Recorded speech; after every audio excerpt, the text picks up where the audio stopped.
original judiciary section means cases that can be directly considerable by the Supreme Court without going to the lower court.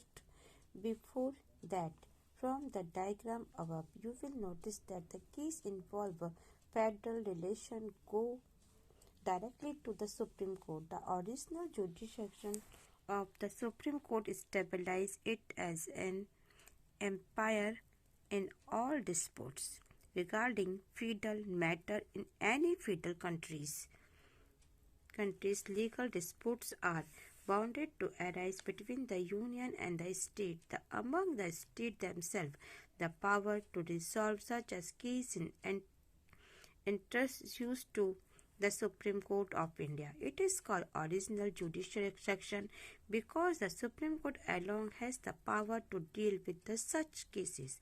Neither the High Court nor the lower court can deal with such in case. In this capacity, the Supreme Court not just settle disputes but also interprets the power of union and state government and had laid down the Constitution. ये मौलिक अधिकारों का क्षेत्राधिकार, original judicial मौलिक अधिकारों का क्षेत्राधिकार। तो ओरिजिनल जुडिशरी का अर्थ है कि कुछ ऐसे मुकदमों की सुनवाई सीधे सुप्रीम कोर्ट कर सकता है। ऐसे इश्यूज में पहले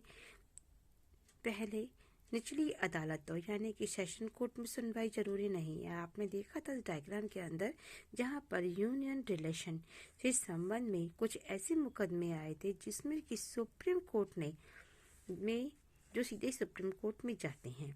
तो सुप्रीम कोर्ट का मौलिक अधिकार उस यूनियन इश्यूज से संबंधित सभी विवादों में एक एम्पायर या निर्णायक की भूमिका देता है। किसी भी यूनियन व्यवस्था में केंद्र, सेंट्रल या फिर स्टेट के बीच में अलग अलग स्टेट पर बने कानूनी विवादों का उठना स्वाभाविक होता है और इन इश्यूज को हल करने की जिम्मेदारी सुप्रीम कोर्ट की होती है। इसे मौलिक अधिकार इसलिए कहते हैं या फिर ओरिजिनल जुडिशरियन इसलिए कहते हैं क्योंकि इन मामलों को केवल सुप्रीम कोर्ट ही हल कर सकता है। उनकी सुनवाई न तो हायर कोर्ट के अधीन होती है और न ही सेशन कोर्ट के अधीन होती है। आपने इस राइट का प्रयोग कर सकता है और ये अपने इस राइट को यूज भी कर सकता है क्योंकि सुप्रीम कोर्ट न केवल इश्यूज को सुलझाता है बल्कि कॉन्स्टिट्यूशन में दी गई स्टेट गवर्नमेंट की जितनी भी पावर है उसको व्याख्या भी करता है कि ये उसकी पावर है, उसके बारे में वो उनको बताता है।